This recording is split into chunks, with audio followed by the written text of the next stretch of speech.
믿음으로 인생을 그리라는 것입니다. 여러분, 우리 인생을 바꾸는 세 가지가 있다고 그래요. 그게 뭐냐면 첫째는 생각이라는 것이죠. 그래서 우리가 어떤 생각을 갖느냐에 따라서 우리의 인생이 달라지는 것을 우리는 너무나도 많이 느끼지 않습니까? 그러니까 이야기는 우리가 항상 좋은 생각을 가져야 돼요. 선한 생각을 가져야 돼요. 아름다운 생각을 가져야 돼요. 그래야 내가 아름다운 인생을 살아갈 수가 있는 거죠. 그 다음에 우리의 인생을 바꾸는 두 번째는 뭐냐면은 지식이라는 것입니다. 그래서 우리가 어떤 지식을 알게 되면 그 지식을 통해서 우리가 좀 더 높은 차원의 가치 있는 삶을 살아갈 수가 있지 않습니까? 그래서 우리는 그렇게 무단히 배울 수밖에 없는 거예요. 우리 어린아이들도 마찬가지잖아요. 우리의 자녀들, 손자, 손녀들에게도 어떻게 해서든지 우리가 많은 것들을 가르쳐 주려고 그랬잖아요. 왜요? 그런 지식을 많이 가지고 있으면 인생을 사는데 삶의 폭이 넓어지기 때문에 그렇습니다. 그 다음에 세 번째, 우리 인생을 바꾸는 데 있어서 가장 중요한 게 뭐냐면 바로 믿음이라는 것입니다. 왜 그러냐면 믿음이 있는 사람하고 믿음이 없는 사람은 삶의 방향이 틀립니다. 삶의 열매가 다릅니다. 삶의 결과가 다릅니다. 그렇기 때문에 우리가 믿음을 가지고 살아가는 것이 얼마나 중요한가라고 하는 것을 생각하지 않을 수가 없죠. 그래서 오늘 지금까지 저와 여러분들은 그래도 믿음으로 살았습니다. 그러나 이제 남은 여생도 우리는 어떻게 살아야 되느냐?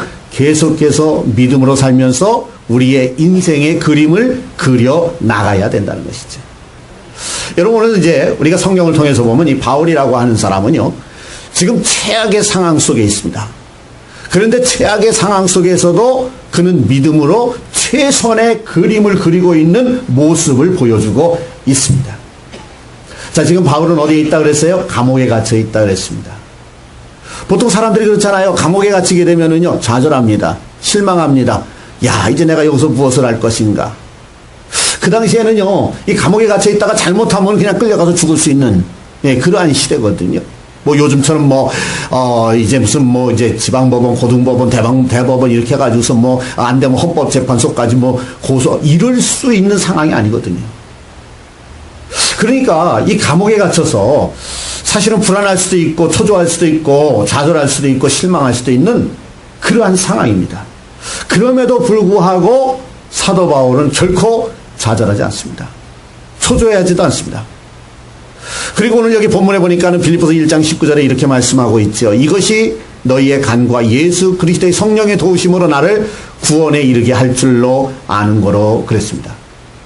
사도 바울은 지금 복음을 전하다가 이제 사람들에게 붙잡혀서 감옥에 들어와 있습니다. 그러나 그럴지라도 이것이 오히려 하나님 앞에서 복된 역사가 나타날 줄로 확신한다는 것이죠. 사실 그렇지 않습니까? 사도 바울이 감옥에 갇히니까 그것도 나쁜 일을 하다가 감옥에 갇힌 것이 아니라 예수 전하다가 복음 전하다가 감옥에 갇혔단 말이에요.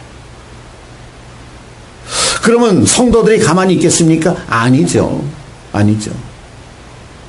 성도들이 어떻게 해서든지 이 사도 바울을 위해서 기도할 거 아닙니까? 불의적 간구할 거 아닙니까? 그러니까 여기 보니까 이것이 너희의 간구와, 그래서 내가 감옥에 갇혀 있음으로 말미암아 이 성도들이 그냥 더 열심히 그냥 합심해서 기도하고 간구하고 부르짖는 그러한 역사가 나타나더라는 거죠. 여러분, 그래요. 사람이요, 너나 나나 할 것 없이 비슷한 것 같아요.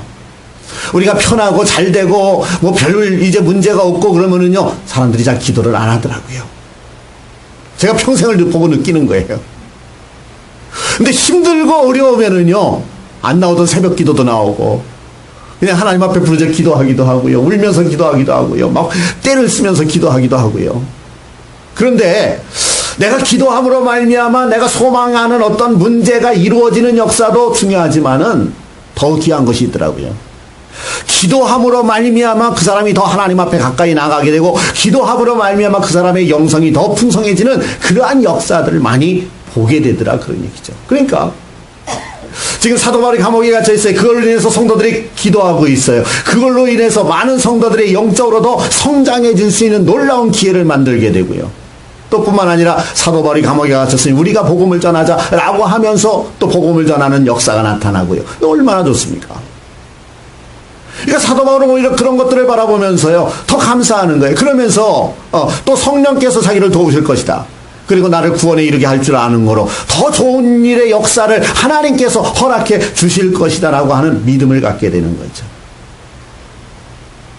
그러니까 지금 감옥에 갇혀 있어요. 어떻게 보면 최악의 상황입니다. 잘못하면 끌려가서 바로 죽을 수도 있는 상황입니다.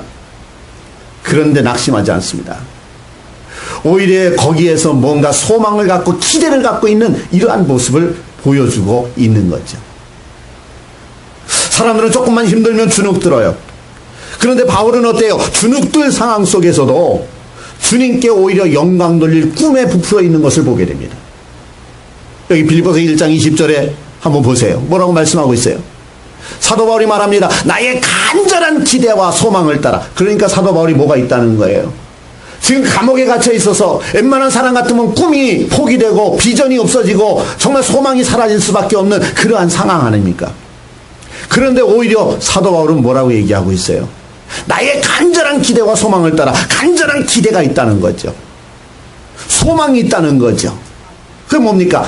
아무 일에든지 부끄러워하지 아니하고 지금도 전과 같이 온전히 담대하여 살든지 죽든지 내 몸에서 그리스도가 존귀하게 되게 하려 하나니라고 말하고 있습니다. 여러분 여기 보니까는 사도 바울은 지금 감옥에 갇혀 있어요. 감옥에 갇혀 있으면은 사실은 세상적으로 얘기하면 부끄러운 거 아닙니까? 예를 들어서요. 우리 아버지가 감옥에 갇혀 있어요. 우리 엄마가 감옥에 갇혀 있어요. 우리 형제가 감옥에 갇혀 있어요. 그럼 세상에 나가가지고서는 우리 엄마가 감옥에 갇혀 있어요. 그리고 떠들고 다니는 사람이 있어요. 부끄러운 거잖아요. 그러나 사도 바울은 당당하다 그거죠. 물론 그가 잘못을 저지르고 들어간 것이 아니라 복음을 위해서 들어갔기 때문에 더 당당할 수도 있겠습니다만은 그러니까 여기 보니까 부끄러워하지 아니하고라고 얘기를 하고 있어요. 사랑하는 성도 여러분, 오늘 우리가 어떤 어려운 가운데 처하게 되면 좌절도 오고 실망도 오고 우울증도 오게 됩니다.